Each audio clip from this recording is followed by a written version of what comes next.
want to live our lives. We want to raise our children. We want to be safe. We want to live decent lives. We want to prosper. We're not really interested in going around having wars all over the place. The historic record is clear that Americans don't want to do that. And yet, we've attacked Iraq.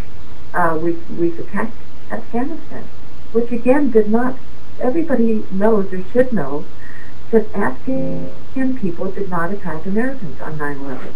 The Americans who died in 9/11, nobody, absolutely nobody claims that it was the Afghan population that did that. And yet here we are still in Afghanistan, occupying Afghanistan. Our forces are still in a position where they're, in many cases, Afghan civilians are dying at the hands of Americans. Iraqi civilians are dying at the hands of Americans. And yet the American population never had any interest in attacking any of these countries. Yet we now have been maneuvered into this position. And the same people that maneuvered us into attacking Iraq are trying strenuously to have us attack Iran, either militarily or, as they've already succeeded, in having us take actions against Iran financially that are, according to international law, acts of war. So in effect, our country has already, sorry, I'm losing my voice here a little bit, but the United States has now, in effect, taken actions that are considered a declaration of war against another country. When Americans have not been consulted about this, Congress has not voted a war, and yet we already, according to international law, have done that. So this is another war of aggression by the United States when the American population does not even want it. And this is being continued. The reason that this happens, or that this goes forward, is because most of us are not well informed on what's going on there. And this is not the fault, I feel, of American citizens. People that are trying to be informed on it are very often being misinformed. I know there was a study of the coverage of the Iraq War in several cases, and they found out that the more that someone had listened to news reports, in other words, the more someone tried to become informed on this, the more they were misinformed. The more, if you gave them a test about just the simple facts of the matter, the more they would have failed that test. So it's not, for the most part, the fault of the American people that we're so uninformed on this.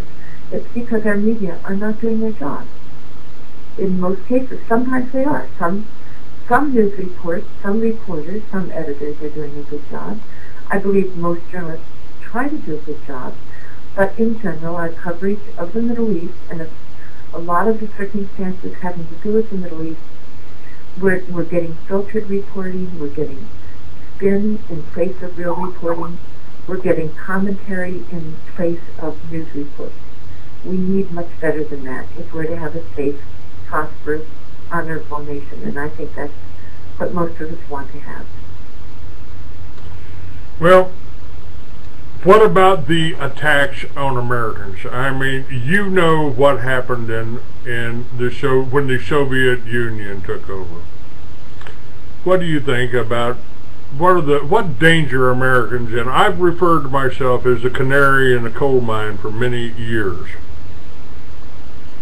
and I've been attacked. They've tried to kill me. They've tried to hospitalize me. They've tried to drug me. I mean, I think it's a real serious. This isn't something in my imagination. And what's happening? And now they're starting to go after people for tomatoes in their backyard, or what?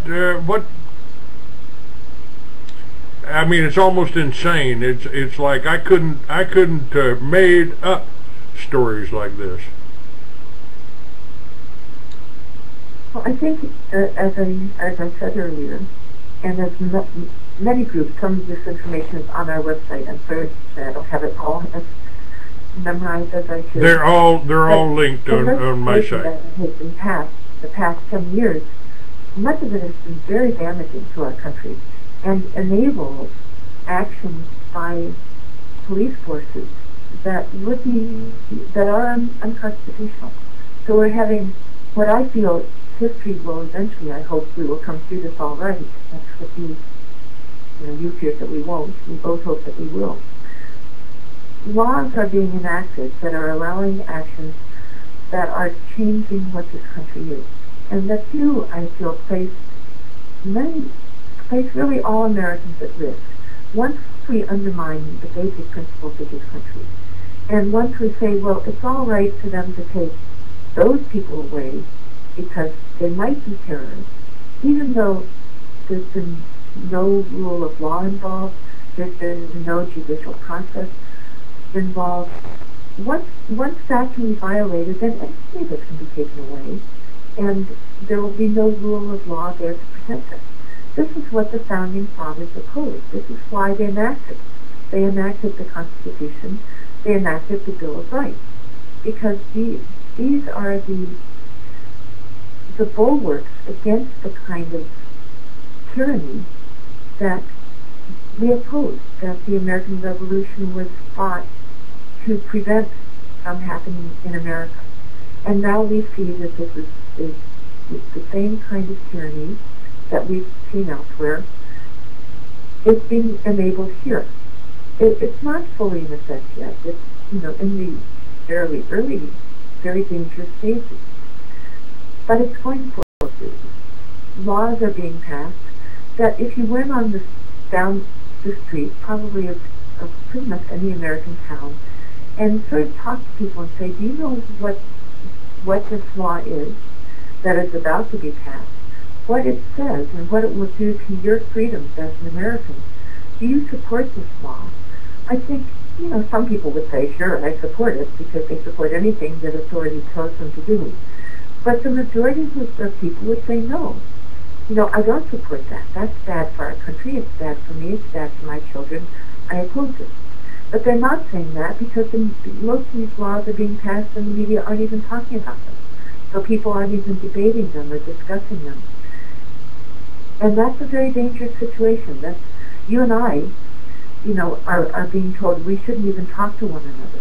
I'm being told I shouldn't even go on the show of Clay Douglas, who is a fellow American, who opposes violence, who opposes racism, and yet supposedly I'm not supposed to go on your show where both of us are trying to oppose actions that are being taken that are deeply harmful to everybody. Where is that coming from? Where is that coming from? And this it's been a strange few years. The last 2 years have been really strange. That's the question, is to try to trace this back. I've never met you before, as you know. I don't really know. I'm writing a lot of articles right now, so I just come on your show. You do clearly see a deeper-seated, perhaps generational conspiracy. I am somebody who just tries to get as many facts as I can from sources that I feel are reliable and are factual, and get these facts. It's sort of like a child's dot to dot, where once you have enough dots, you see, oh, that's a star, or enough dots show, oh, that's a Christmas tree, or some other dots show a car. I'm getting a lot of dots, and a lot of these facts. I've written a very long article called "The History of U.S.-Israel Relations" that goes back 100 years. So, I started with the present, trying to learn what's going on in the present, and then I've started to try to go back to the past and see, why did the U.S. get into this, what's called this special relationship with Israel that's so harmful for both of us. It's harmful for Americans, and it's deeply harmful for people in the Middle East, Palestinians and Israelis also, and Jordanians, and everybody there. What caused this? And it's very troubling. It's important to ask those questions, to try to learn the facts, to then share these facts as widely as we can, while maintaining, as you say, not becoming the evil that we oppose, not becoming racist, not becoming bigots, not hating populations, but trying to go forward and and learning the facts, tell other people what's going on, and stopping trends that are extremely dangerous, that will cause hatred against entire populations, that will eventually, as we've seen in Egypt, look at Egypt and Libya. Millions of people, I expect by now, have seen a video that was just appalling, a trashy video against a sacred religious figure. You know, Americans would abhor that kind of thing. You know, imagine if that were done, and actually has been done against Jesus. These are abhorrent actions. They just cause enormous outrage. So millions of people by now have seen that video. They are also very aware that the West, the Americans, have killed numerous Muslims, that have rounded up and imprisoned and tortured Muslims. Look at Abu Ghraib. Look at Guantanamo.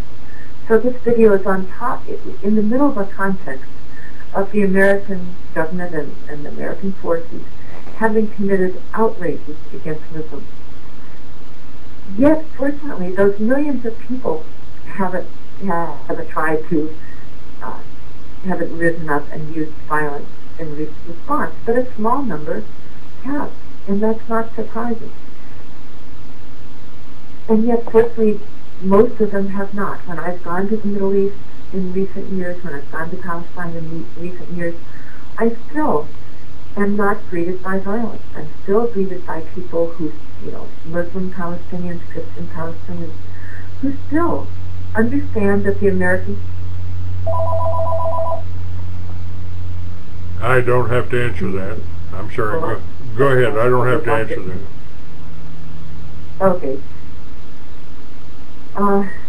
I guess, shall we wait and see if you can get, maybe, shall we see if you can get the connection again, or maybe we're again? No, I've still got you. I've got you. That was a different phone entirely in the office. That was a phone ringing in the office. Everything's still working. We're still recording on at least one channel, so. Okay. Well, I guess the main thing that you and I are both saying is we need to stop what's going on, and we need to fix it. We need to tell people what's happening. We need to share the world in a way that makes us all safe, not one that results in having us kill one another or hate one another.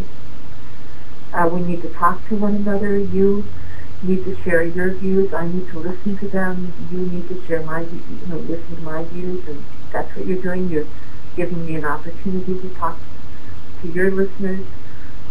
Perhaps everything I've said, I think it sounds like you've agreed with, but maybe not. Maybe, what you've said I've largely agreed with. Some of the way you've portrayed things I might not agree with. We haven't had the time to get into an hours and hours long discussion about the world history that was occurred in the past 100 years. But we need to do that. We all need to talk to one another. I need to listen to your views about the Bolsheviks and the facts that are involved in that often are not discussed. What led up to the Nazi atrocities, I feel that you're accurate in that that's not sufficiently understood. And that's an important conversation for people to have. It's not the one I'm focusing on, because I'm focusing on the present, and I think you are also. But these are the conversations that need to go forward, and the efforts we're both making to try to prevent more violence in the Middle East, another war from occurring in the Middle East, more Americans being sent over to kill or be killed. I think that's something that both of us are trying to end. We're both speaking out against racism of every sort. And I think that's what we need to continue doing. And I hope more and more people will join us in this effort. We don't have millions of dollars to try to do this. We're all just doing it the best that we can. We're not perfect. We're all doing the best. You and I think, are doing the best that we can. And others are also, and I'm hoping we'll all join together and that we'll all succeed. I have said, Alison, I have said that the war on terror is a war against anyone, anywhere in the world that doesn't want to go along with one world government, one world banking. And I believe that is I believe that's true. I like the idea of thinking and saying that the so-called war against terror is really the war against anyone who is going against these insane actions that are going on today. That the U.S. government is doing, that Israel did long before we did it. You asked earlier in the program, I think I couldn't even hear all of what you had said then, but who's driving this? Is it Israel driving the U.S. or the U.S. driving Israel? I feel it is Israel in this particular case. On these particular issues, Israel is telling the U.S. what to do, and our President and our Congress are going along with it. And I don't say that lightly. It's a shocking statement. It would have been shocking to me 13 years ago when I didn't know any of this. But if you look at the way our system works, it's very vulnerable to special interests of any sort. Can give campaign donations, and then they get our candidates to take stands on many issues that are against the general public's well-being. And that's what's going on here. You have special interests that is very focused and extremely well-financed, and most of us not paying attention. And so a special interest under those circumstances. You still with me? Yeah, okay. Yes, ma'am. I still got you. Go ahead. I'm sorry. You blanked out for a second. You cut out for a second. So, all right. Alison, we're out of time here. I'm sorry for all of the difficulties here, but we've got the sites linked. I think whatever we got recorded here, we got a couple of breaks, but it's under your name on freeamerican.com. Let people know about it. If we don't, if people don't know they got a choice, we're in a lot of trouble here. And I am trying to do the work that our press is supposed to do, and they have forsaken that. Like to see them all tried for treason with their proper venue. Don't want to hang nobody without a trial. Alison Weir, thank you for being with me. All of your sites are linked on mine, so thank you very much, dear. Apologies. And she's gone.